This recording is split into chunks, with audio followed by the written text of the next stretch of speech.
So hello everyone, welcome in this video. So आज की video जो ट्रेड है उसके बारे में डिस्कस करते हैं। अ, एक मिनट। ओके। सो आज का ट्रेड जो था काफी इजी भी था और काफी कंफ्यूजन से भरा हुआ था, कंफ्यूज था काफी। देखो, मैं आपको सीधा यहाँ पे दिखा देता हूँ मल्टी टाइम फ्रेम पे।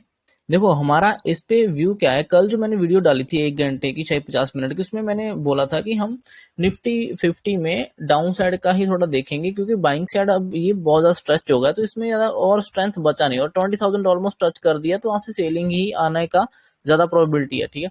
सो इस वीक हम थोड़ा रेड कैंडल ही एक्सपेक्ट कर रहे हैं। ठीक है ना, तो नीचे आए तो रेड कैंडल एक्सपेक्ट कर रहे हैं इस वीक।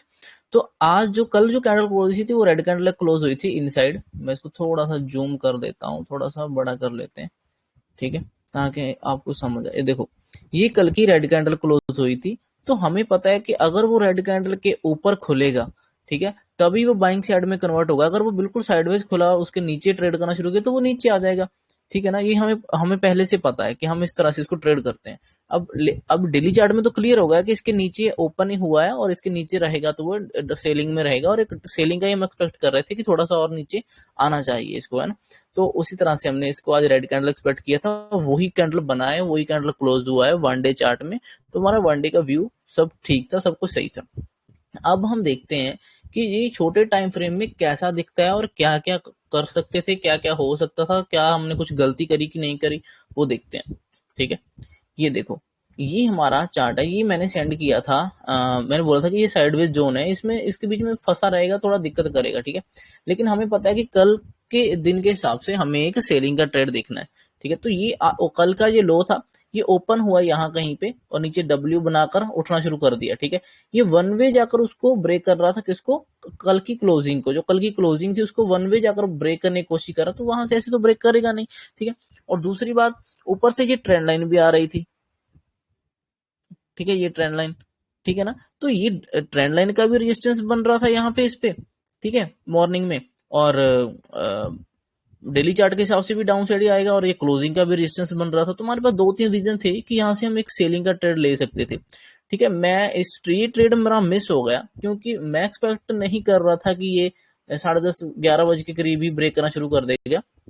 11 सवा 11, मैं एक्चुअली उस टाइम थोड़ा सा बिजी हो गया। मैंने सोचा कि चलो सेकंड हाफ में आऊंगा, 12 बजे के करीब देखूंगा इसको, लेकिन वो पहले ही शुरू होगा, तो इसमें फिर हमें एंट्री मिली नहीं, वो मिस हो गई एंट्री। ठीक है, वरना ये ट्रेड बहुत अच्छा था, क्योंकि डेली चार्ट का हमने सेलिंग सोचा था, और रेड कैंडल थी डेली चार्ट में, और इसमें भी हमें सेलिंग का देखना था, क्योंकि ये कल की कैंडल के बिल्कुल नीचे खुला था, साइडवाइज खुला था, और डाउन साइड ही एक्सपेक्टेड था।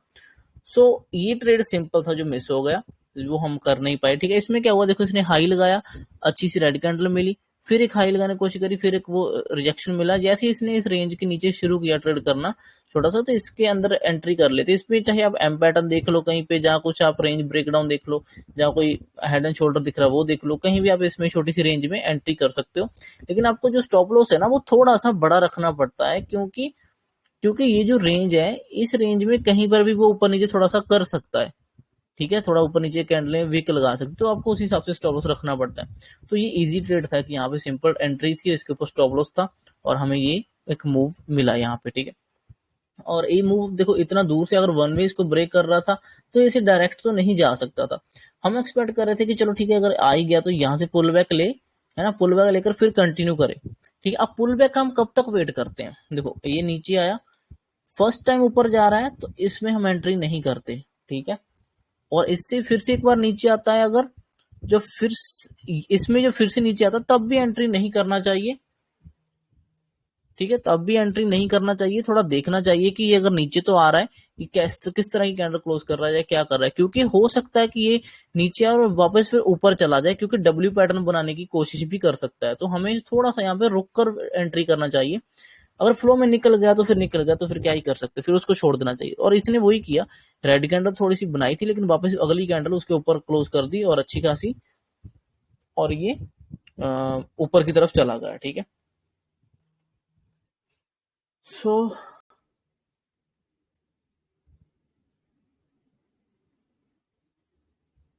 ठीक है, तो ये फिर वहां से डब्ल्यू बनाकर ऊपर चला गया, ये देखो ये इसने कंटिन्यू किया ही नहीं नीचे।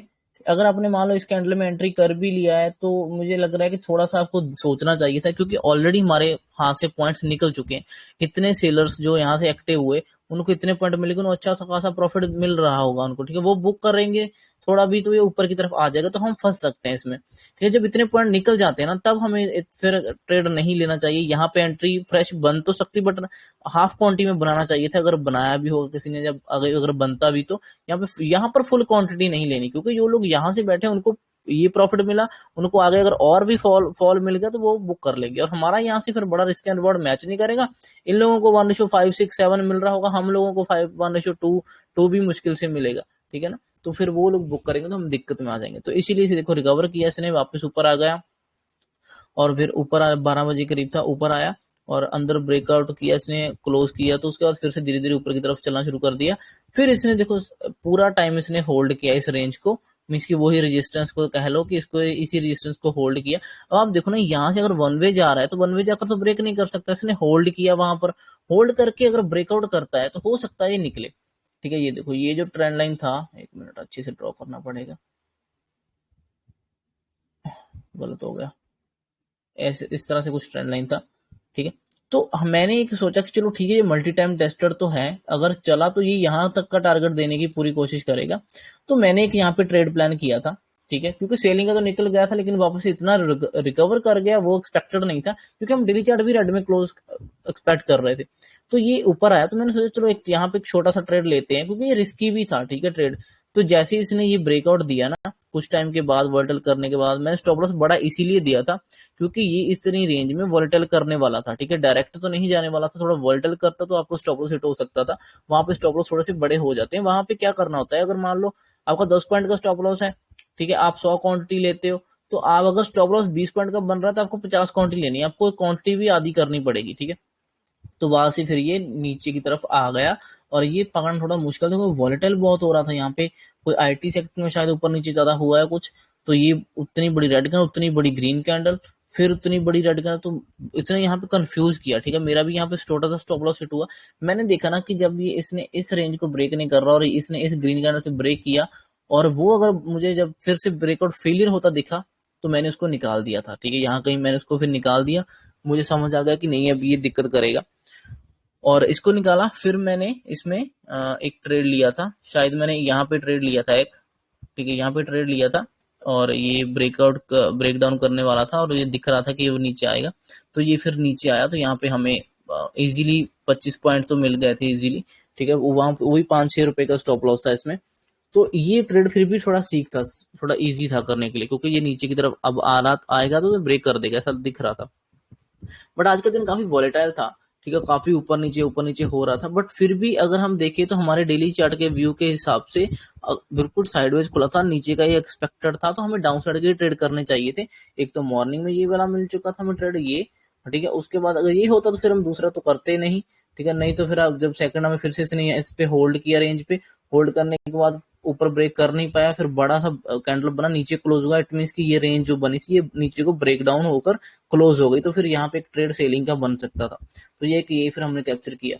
तो ये बस ऐसे ही था, कुछ खास इसमें और तो है नहीं बताने के लिए, बट थोड़ा सा कंफ्यूज काफी इसने किया, क्योंकि ना ये एक जो चैनल चल रहा था, ये देखो ये इस तरह से एक चैनल जो चल रहा था ये वाला, तो मुझे ये क्लियर था कि अगर ये यहाँ से आता भी है चैनल के ऊपर लेवल से तो ये लोअर लेवल तक जाएगा, और वो वहां तक ही गया और वहां से रिवर्स कर दिया फिर उसने, और दोबारा से इस चैनल को ब्रेक कर दिया। तो मेरा माइंड था कि चलो ठीक है अगर एक ट्रेड मिल जाता है यहाँ तक तो वो ले लेंगे, क्योंकि ये तो मिस हो गया था जो मेन ट्रेड था, ठीक है। ये ट्रेड अपना मेन नहीं था बाइंग का, ये बस हम एक लाइव प्राइस एक्शन को देखते हुए करने वाले थे, ठीक है, कर रहे थे। तो क्योंकि मल्टी टाइम ये टेस्टेड था चैनल, तो मुझे था कि ये चैनल को निकाल कर इसको चलना चाहिए। अब देखो मार्केट ने क्या किया, जब ये चैनल बन रहा था ना, जब ये चैनल बना हुआ था तो मार्केट कभी भी इस चैनल को अंदर से ही रिजेक्शन लेकर ज्यादा नीचे तक नहीं जाता, ज्यादा इतना से ब्रेक नहीं करता, ब्रेक डाउन नहीं करता जनरली ऐसे, क्योंकि इसको इस चैनल को या तो गलत साबित करना होगा या फिर इसको इसको ऊपर ही ब्रेकआउट करके ऊपर जाना होगा। तो मुझे हेड एंड शोल्डर के हिसाब से भी दिख रहा था कि यहाँ कहीं तक आ जाए इतने ऊपर के एरिया में तो ये शोल्डर इस साइड का बन जाएगा आने वाले टाइम के लिए। तो ये चैनल के हिसाब से मुझे था कि यार इसको ऊपर ब्रेक करना पड़ेगा, क्योंकि इसको इस चैनल का भी तो इज्जत रखना है ना। ये जो चैनल है डिसेंडिंग चैनल, इसको ऊपर को ब्रेकआउट करता है ये हर बार, तो इसका भी इज्जत रखना पड़ेगा, तो इसको ब्रेक करना पड़ेगा।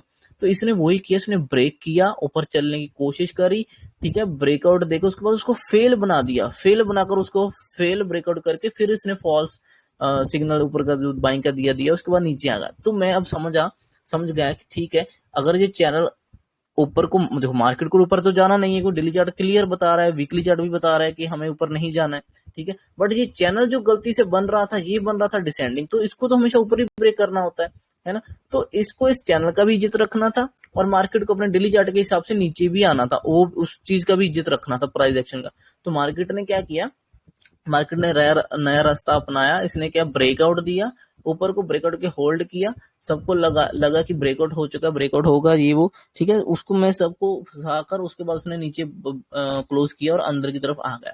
तो ये ब्रेकआउट फेलियर का साइन है, ब्रेकआउट फेलियर किया मीन्स कि इस चैनल का भी इज्जत रख लिया।